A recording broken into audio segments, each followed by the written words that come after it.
Los Angeles Polycrisis. I'll get into a second as to, I'm Thomas Small.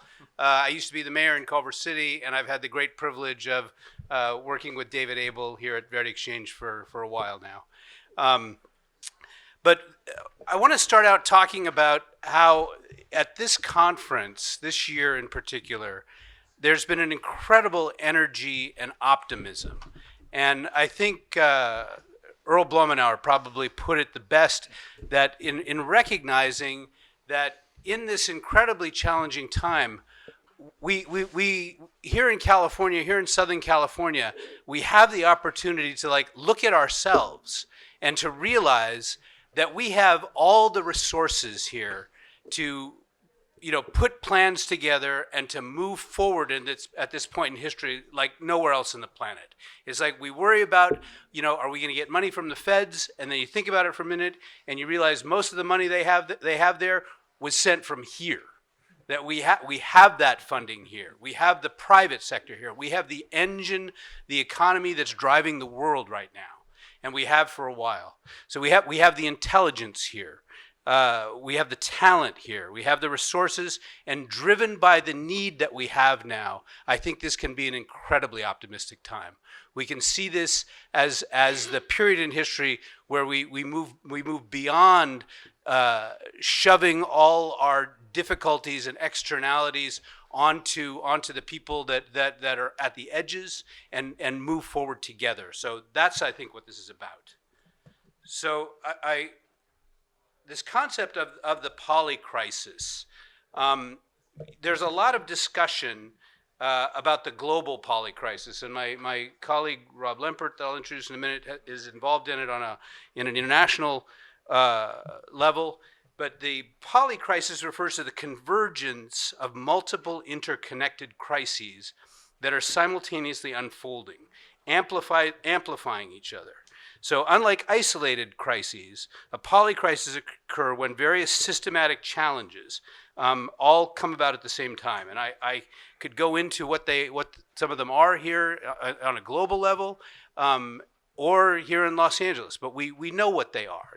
We have the fires that we've been talking about every day, probably all of us, for the last several months. We have the financial challenges at the city and the county. We have still emerging from the pandemic. The incredible disparity in wealth that we have. The challenges to our mobility and transit system that makes all of those other things difficult. So all of these things are happening at the same time.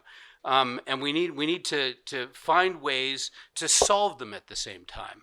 But as I was saying earlier, we have the resources to do that here in Los Angeles. Some of the things some of the issues that come up that we might touch on are that are heading in that direction already are the restructuring of the county government that is being put into place with more supervisors and a potential county executive. We have the need for a capital plan at the city level. If we can accomplish that, that's going to make a big difference. But that's just the tease for the beginning of this discussion. I'm so eager to hear about it from each of my colleagues here. I'm just going to say a little bit about each of them, and then I'm going to kind of plunge into, let them introduce themselves and plunge into some initial comments about this.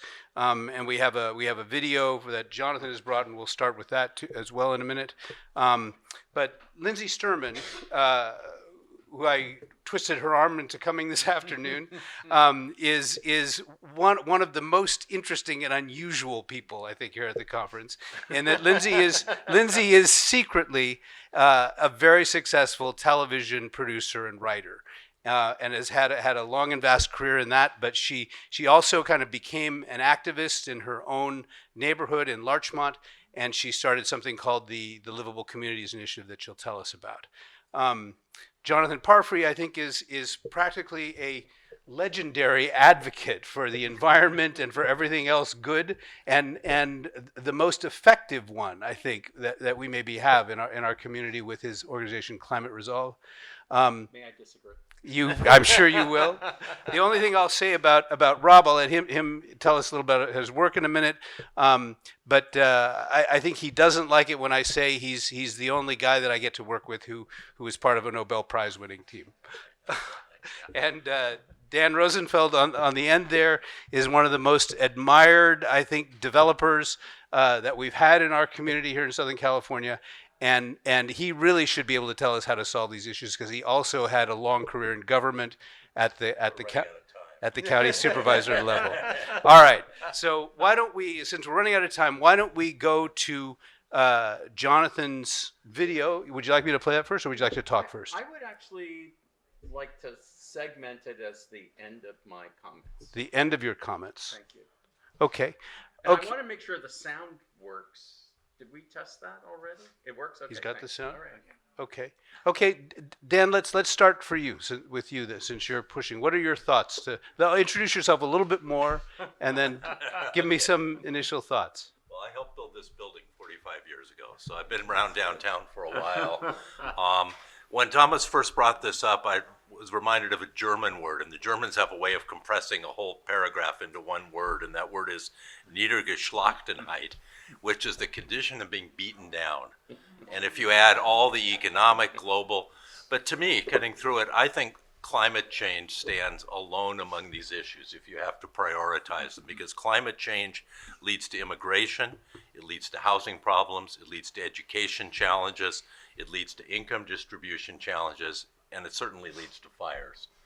And these, we can go on and on about whether you want to talk about tariffs and global, politics. I like to think locally because that's where I've worked. If I had to say, the first thing I would do is require city employees to go back to work. We have a crisis. We have a lot to do, and the luxury of spending 3 days a week or 20 days a month at home, I think, is one we can't afford. I think we need to look at the senior level people in each of the departments and the deputy mayor positions and see if they have the expertise to deal with the issues we face as a city. We need to look at pensions. That's the gorilla in the room that's never mentioned when we talk about the $1 billion deficit, that a quarter of our public money goes to pay people who aren't working today, who did good service, but any of us who have a private savings plan know, that isn't all, from the last 4 days, that it isn't always what you thought you were signing up for. But to echo what Thomas said, I think this city is the greatest collection of talent in the history of the world.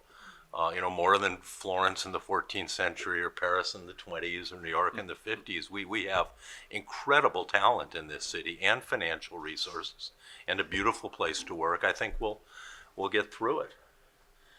I mean, we can talk more about specifics, but you've got to break these multiple crises into individual ones. And one thing you learn in the engineering business is you can take a big problem and break it down into small pieces and solve them one by one. And a lot of what we talked about in energy at this conference, I think, is pertinent to that. Transportation. I should let others talk, but I'm going to stay here. My wife and my kids. I'm just on my own right now. I'm semi-retired. But I work for the city. I work for the state, for the county, for Metro, and have done development, and love this place, and want to see it thrive. Okay, Rob. Rob, could you relate this a little bit to the global polycrisis, and then maybe give us a bit of an idea of what how we might have emerged from this in the past, like what history can tell us, but after telling us a little bit more about what you do. Okay. That's a sprawling prompt. You have 30 seconds. 30 seconds, okay. I'll wait for the buzzer. Okay, so I'm at RAND. I'm a Palisades resident, which is actually why I'm here. We were running a workshop on envisioning the future of the Palisades this morning. But And your home? and our home burned down, yes. So dealing with that. But so actually this panel is something of a collision of my private and professional life. In my professional life, I'm a researcher at RAND, where I spend much of my time working on climate change. And the other piece of my work is how do you how does a place like Rand and experts like many of us in this room actually give useful advice in a world that is changing so fast and tumultuously that you're sure to be wrong and surprised? And for many years, and just to riff a little bit off of the comments that Dan said, and not to fit in 30 seconds. I was kidding. I know. Much of my work has been to take the analytics that we do have surrounding climate change and climate impacts and turn it into a massive scenario analysis using computational capabilities, and essentially do climate stress tests and response option analysis for some of the organizations, many of which are sponsors of this conference. And just to riff a little bit about what you said, I mean, one thing you almost always find, except for the Colorado Basin, which is different, but pretty much everywhere else, it's always climate change plus something else, right? It's if everything is working right, you can kind of do okay with most of the climate stressors, but it's climate interacts with everything else you're doing. And so if land use is not working right, if your organization's not working right, et cetera, et cetera, et cetera. If something else is wrong, you always have this multi-factor analysis, and so things go wrong. And in some ways, that's how I got involved in this Polycrisis work, which is, as Thomas said, when you have multiple crises coming at you all together at the same time, and they're interconnected, but that's really not the way you're thinking about it. So there'll be a lot to say about like how to solve it, and I agree with people who have said we've got huge amounts of resources here, but one of the things that comes up again and again, and this is related to the idea of systemic risk, is that we've for all sorts of very good reasons, we've divided up our our governance, our society into all these silos, and the essence of the polycrisis is things are cutting across the silos, and we need to understand that, and we need to have institutional governance and organizational responses for which that is really the central idea, is that that you can't solve it just in the pure reductionist way.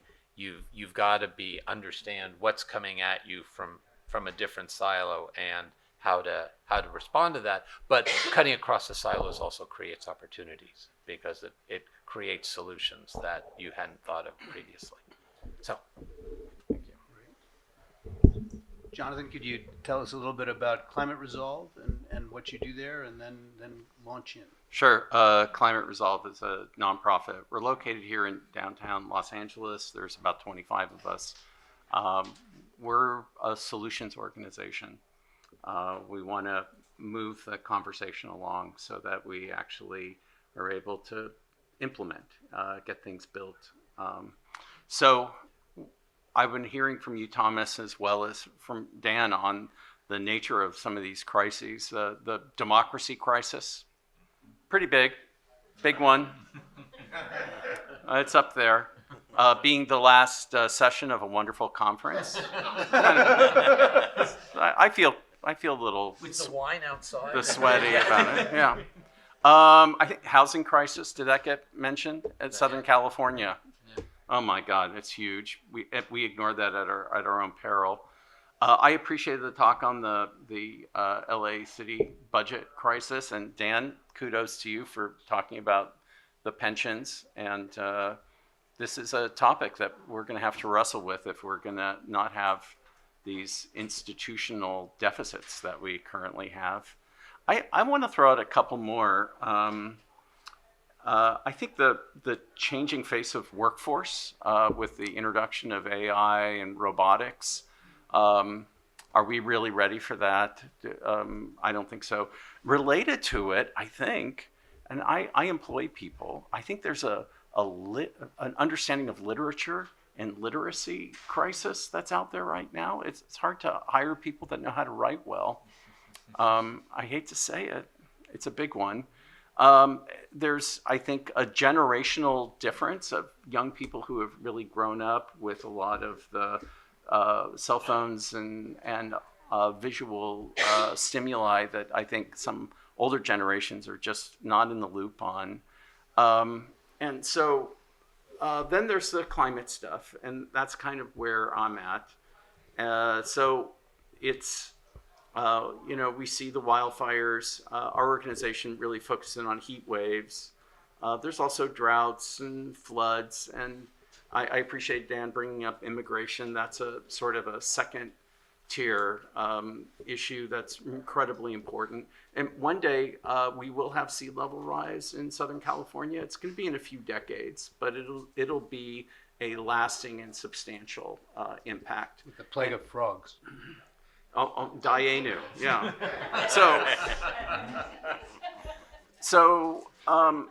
But I brought a video because I think sometimes it's good to actually understand the physical phenomenon of climate change. And this is a thing that we produced, and it talks about the Earth's energy budget. And it talks about concepts like solar forcing, which are really important concepts to understand. You can't really get and tackle a problem unless you know the physical manifestation of it. So if you don't mind, this is something that we are just releasing today. It's narrated by none other than Bill Nye the Science Guy. So Earth's climate is changing. It's getting hotter and hotter around here. We need to find ways to slow or even reverse global warming. So please consider the following. The sun provides the energy, the heat and light that enables living things like us to stay alive and thrive. Sunlight beams through outer space, passes through Earth's atmosphere, and warms the land and ocean down here. At the same time, heat and light from Earth's surface is radiated or reflected back into space. For hundreds of thousands of years, the amount of energy coming in and energy going out has remained in a nice balance. But lately, over the last 2 centuries or so, Earth's heat balance has gotten out of balance. First, certain gases in the atmosphere, what we call greenhouse gases, trap heat. It's like leaving a car in the sun with the windows rolled up. A lot of the heat that comes in doesn't make its way or radiate back out again. The car gets warmer and warmer. Second, these days, Earth's surface isn't reflecting as much sunlight as it used to. It's like a car with a black roof versus one with a white roof. Cars painted black get warmer on a sunny day than cars painted white, even if it's cold outside. Ice and snow, cold as they may seem, reflect a lot of sunlight back into space. But when ice and snow melt, they leave darker land and sea surfaces, which absorb more heat than they did when they were white or nearly white. Speaking of white and reflecting light, there's a handy science term to describe how much sunlight bounces back into space. Albedo. It's from the Latin word for white. Albedo is a fraction between 0 and 1. If an object absorbs every bit of sunlight that hits it, we say its albedo would be 0. If it were to reflect all the sunlight that hits it, its albedo would be 1. Over the last couple hundred years, Earth has been absorbing more and more energy from the sun. Its albedo is steadily going down and down. As ice caps and snowfields melt, their reflective surfaces disappear. It's what we call a feedback loop. More heat, more melting, less reflecting surface. More heat, even more absorbing, even less reflecting surface, even more melting, and so on. When we turn natural landscapes into cities full of dark roofs and streets, it's the same feedback story. On average, natural land reflects 30% of sunlight. It has an albedo of 0.3. A blacktop road, on the other hand, absorbs a lot more heat than nature did. Its albedo is around 0.1 or 10%. As we pave over so much of our planet, a lot more heat is staying down here in the system. But we can flip this script. What if we used materials that reflect sunlight instead of absorbing it? Enter cool surfaces. Cool surfaces are exactly what they sound like. Materials that stay cool by reflecting sunlight.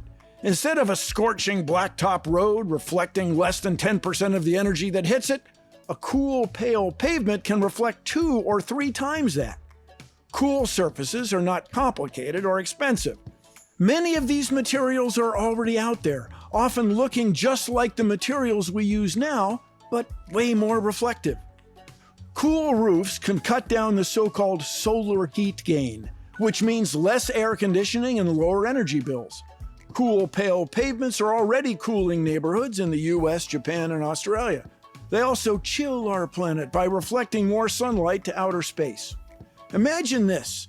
If we replaced 80% of roofs and pavements in US cities with cool materials, it would offset the global warming produced by up to 12 years of the country's greenhouse gas emissions. 12 years! That's why it's time to go big. Cool surfaces aren't just a local fix, they're a global game changer. Together, we can reflect more sunlight, balance Earth's energy, and create a brighter future for all of us. Thank you for joining me on Consider the Following. So, I just want to say that through our advocacy at Climate Resolve, we now have in the city of LA over 100,000 cool roofs that would not have been there otherwise. And now that's reflecting that solar energy and dealing with the global energy imbalance. We've also been playing around with cool pavements, and it's still in the early stages of that technology. But in the city of LA, there's now over 100 lane miles of cool pavements working with Streets LA. So I know that we're talking about crises, but in some ways, we have the technology to address them, and we must. So, Fantastic. So, Lindsay, tell us a little bit about the Livable Communities Initiative, and then I'll have a follow-up question. But Okay, great. please. Yeah. A couple of us in this room are behind something called the Livable Communities Initiative. And the idea is to bring 15-minute communities to Los Angeles.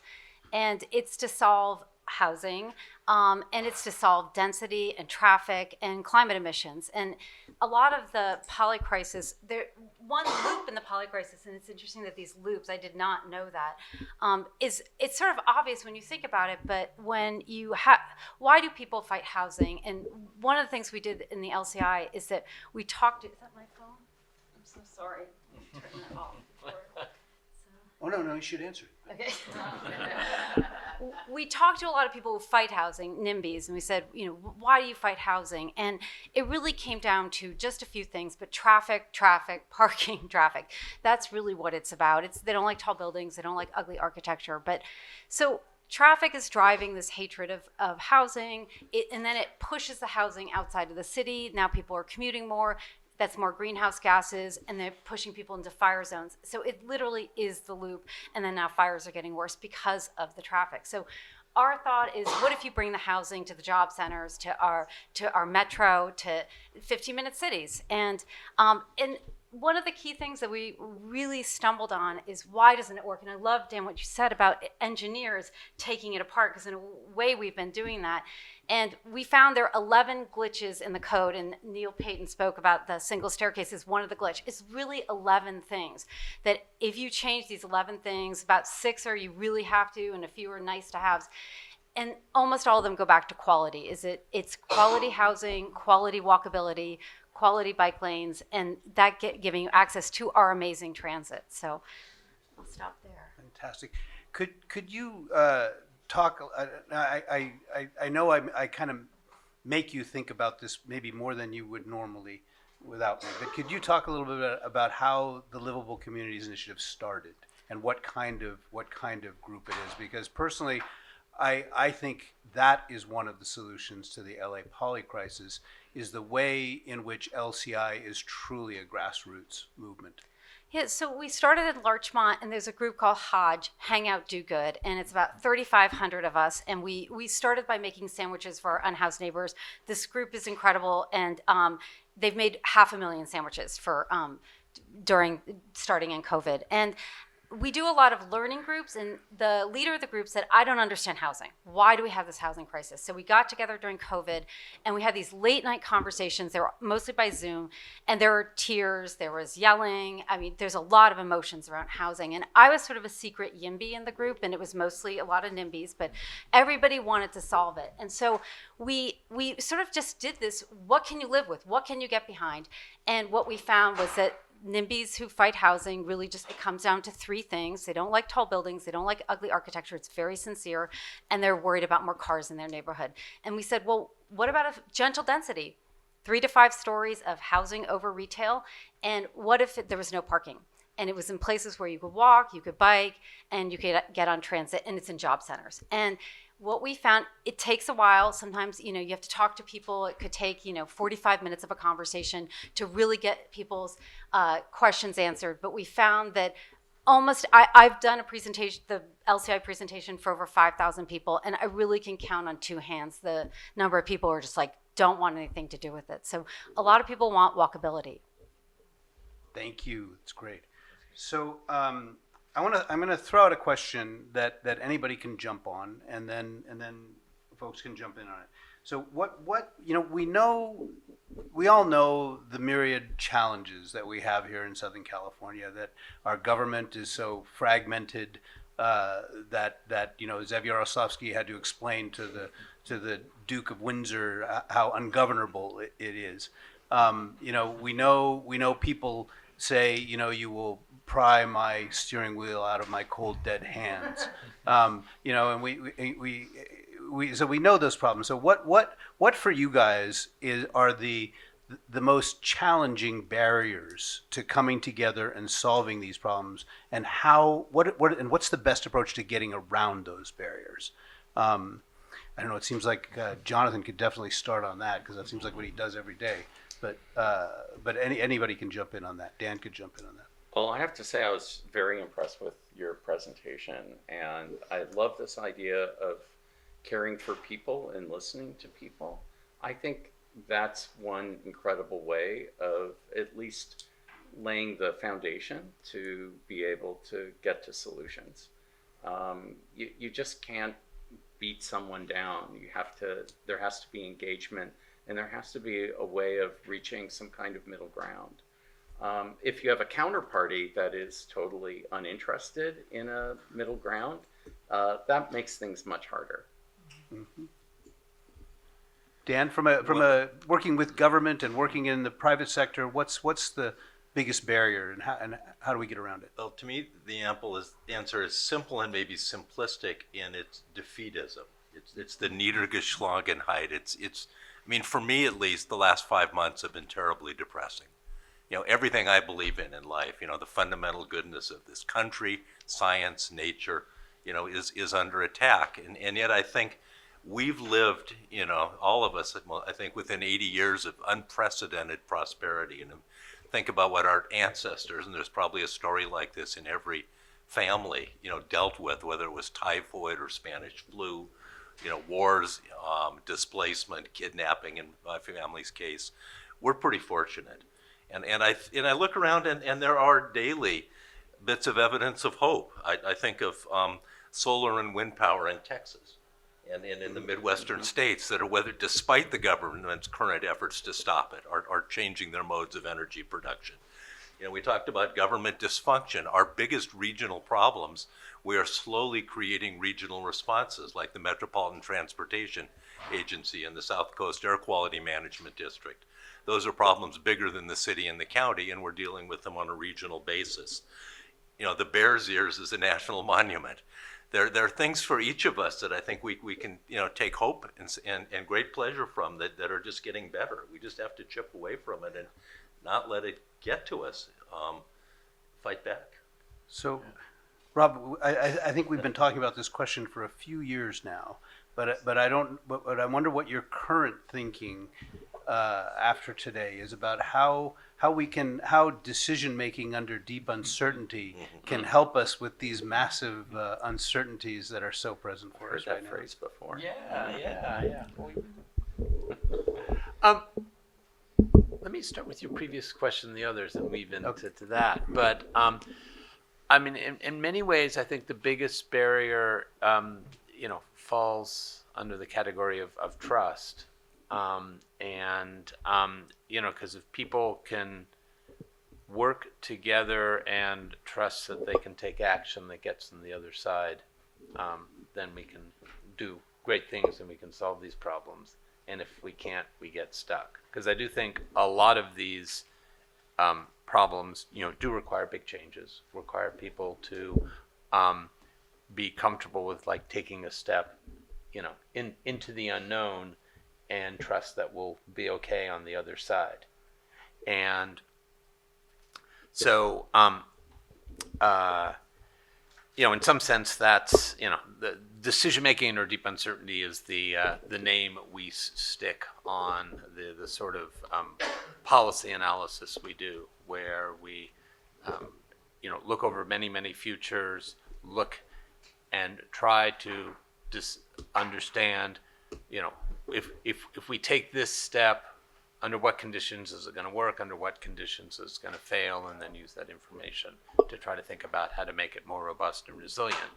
A key piece of that is talking to people and engaging with people. As you said, spending the time and not giving them answers, but giving them tools so that groups of people can understand what the challenges are, what the options are, and how they may get to where they want to go. One of the unfortunately most interesting and fascinating projects I've got right now, which we don't have an answer to, so come back next year, I'll give you the answers, but is working with a bunch of historians who have been studying the rise and fall of civilizations over the years. And if you've seen Peter Turchin's work in the Atlantic, it's the people who work with him and collect big databases, and working with those people and doing our forward-looking models and trying to understand under what conditions do shocks and stresses, particularly environmental stresses, on societies lead people to come together and thereby increase their adaptive capacity and be able to employ their collective creativity to solve problems, and when does the society fragment and people just fight with each other and don't use the tools and capabilities at their disposal. Because fundamentally, I think that's sort of the key challenge we face, that we've rooms full of riches intellectually, resources of all sorts, and if people can talk to each other, understand where they want to go as a society, and then what actions can get us there, and trust that we take those actions, and when half of them don't work, we'll recognize that and fix it and proceed forward, because we're always going to make mistakes trying to make big jumps. But if those mistakes are opportunities for learnings as opposed for just fighting and stopping, if we can set up those conditions, then we can move forward. Well, this is going by like a flash, as I knew it would, and I see David over there getting the hook ready for me. But I want to open it up to questions. Tom, I wanted a point of privilege. I haven't led a panel. I haven't done this this year for just a host of a platform. But Tom talked me into this panel, and I just want to make a comment. And maybe it's just I'm tired, so take it with a grain of salt. But I don't think it lived up to my expectations this panel. You've got quality people. But you presented to me this Polycrisis, and what I really heard was people solving individual silo problems, which is a pattern that we all fall into, which is why I thought your Polycrisis challenge panel would address. But it's hard for us to address. Yeah. And I just want to leave my comment with this. It was about 6 months or 9 months ago, Brenda knows, at a Huntington Institution panel discussion, one-on-one, with Carol Christ, who was the retiring chancellor of UC Berkeley, and they had it at Huntington. And they went through a one-on-one interview. It was fantastic. And then out in the audience, the question came. She had been a president of a private college, and then she'd become the chancellor of UC Berkeley. So the person said, you've been in this academic world and leadership role for 25 years. Is there any position on which you've changed your mind on? His silence was sheer silence. She thought about it, and then she answered it this way. This was in the middle of the campus disturbances. She said, free speech. Chancellor of Berkeley, demonstrations, free speech. She said, I've changed my mind on free speech. Everybody went, what does that mean? She said, well, I always thought, I'm devoted to free speech, but I always thought the marketplace of ideas would settle the problem out, so I'm for free speech. But I've changed my opinion about whether the marketplace of ideas are going to settle this out. So I come back to you with that polycrisis thing. I start picking up on knowledge and trust. If people aren't getting the same information, they aren't processing it with the same approaches, commonality that you would have, we normally have for the centuries that I'm aware of. It's not present. How do you deal with polycrisis? So interesting. Well, I thought everything was going so great in this conference. But if there's any burning questions, I'd be happy to take them. If there's not any burning questions, then I'm going to continue our tradition, and Hillary's right ahead of me, and get Hillary's thoughts on it. Yeah, I have a burning question because I think you guys are getting at something, and Dan, I think your point about that kind of malaise, that feeling being down. I think that people, as we're working on these polycrises, there's a misunderstanding about whether or not people care, because they're saying, well, we don't see people doing X, Y, Z. People don't care. And the feeling is actually, I care, but there's now 10 things I have to care about. I am burnt out because there are this polycrisis of all of these things I care about. And so, yes, 18% of the people are showing up to vote. And yes, there are lots of people who aren't hitting the streets. And yes, but they may be caring about other things. And so how do we build capacity and not burn out? Because it's not a sense of not caring. It's a sense of how do I conserve and combine my energy so we can support people who are leading, and I can care enough so that I can still find time to be a human being and support all of these things while we're dealing with the polycrisis. Because that is part of the answer I came for too, is how do we go after all these 10 crises and let people know that LA is still ready to serve. We're just being spread very thin. But Hillary, aren't you proud that you have a focus on transportation and you're an expert at that and you're spending your life on it? And she's working on livable cities, and the gentleman at lunch was fixing the radiation problem in Fukushima. Maybe it's just a lot of specialists in this world. I'm not sure, David, one big global strategy deal. I mean, education. Wait, that's not the message. I didn't say strategy. It's communication. She didn't believe there was a marketplace of ideas that could settle out these issues. That's not a strategy. And is this a silo or is it a rainbow? I mean, is it lots of colors all beaming together? And I love that idea, but I want there to be a narrative about how we're addressing the polycrisis that shows that we're not walking away. We just have a lot to do. And how do we continue that narrative that says we're in it to win it, but we're gonna have Jonathan lead on the environment. We're gonna have people lead on transportation. We're not walking away. We just can't look 10 places at once. There's wine is one solution. All right, let Gerhard's been waiting. You're the last panel. You can stay as long as you want. Yeah. But if anyone wants to leave, do that. All right, Gerhard, please. I have an observation and maybe a suggestion. It sounds like we have a lot of solutions that we need to find for many problems at the same time. That's the whole nature of the polycrisis. It's all interconnected. And during the Palisades panel, there was an interesting observation that I think the people who wanted to envision the Palisades brought up things that they can't have experienced locally because we haven't come to those conclusions yet. They have probably resources, they have travel. They wanted things that they probably have seen abroad on their travels. And I know from myself, I've traveled a lot, there are a lot of solutions out there that the world already has to our problem. Can't we just sort of like create an atlas of international best practices like we did with the redevelopment agency and sort of like find out what other people already know so we don't have to laboriously go through that process of figuring it out for ourselves and get quickly to solutions and then figure out how we can re-engineer them and use them here all at once rather than just laboriously in our gauntlet of processes go through and over years and come to the same conclusion that we can have tomorrow if we just ask somebody who's already doing it. Absolutely. Thomas? Go ahead, Rob. Yeah, I don't know that I have a definitive answer, but there's lots of interesting experiments which I find fascinating, which, get at both David and what Hillary was saying. There's a concept called experimentalist governance, which is, in some sense, what we're, the international community is trying to do on climate change, which is not nearly fast enough, but we have gone from an estimate of, 4 degrees warming to 2.5. So that's something.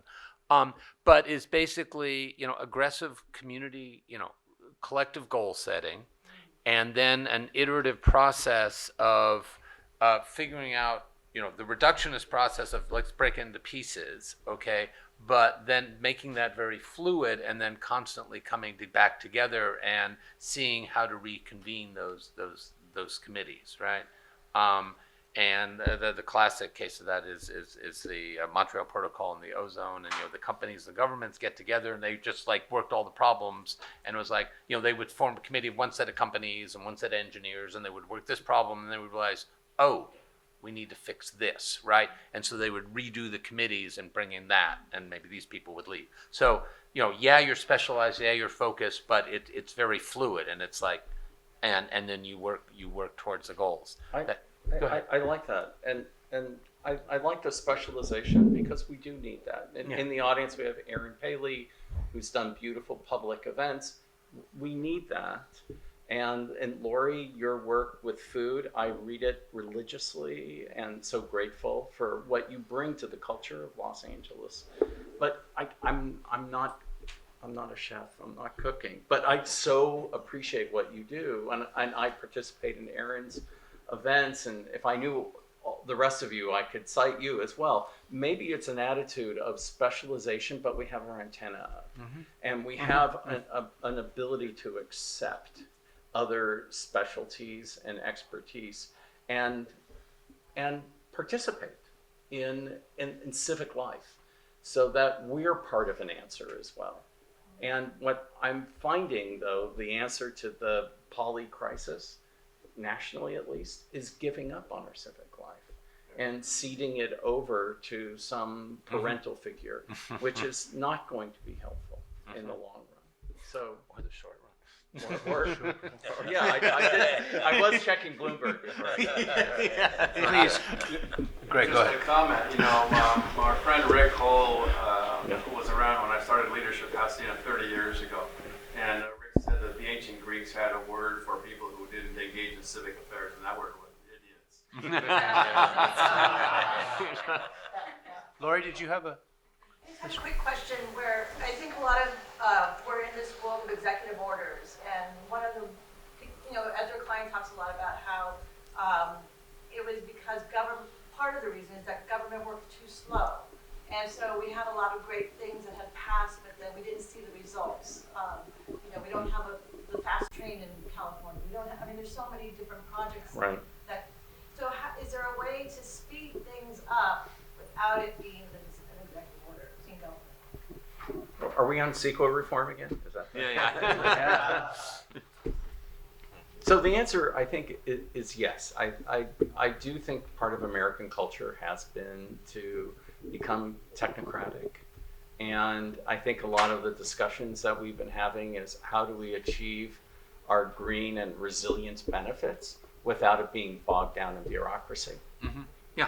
And if we still, there have been CEQA exemptions for many different things, and they've all had to meet a very high sustainable standard.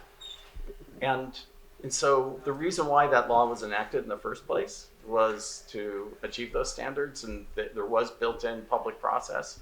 But I would dare someone to say that the current CEQA process right now, I'm the environmentalist here, is actually in a good place. It's been, frankly, hijacked for other purposes.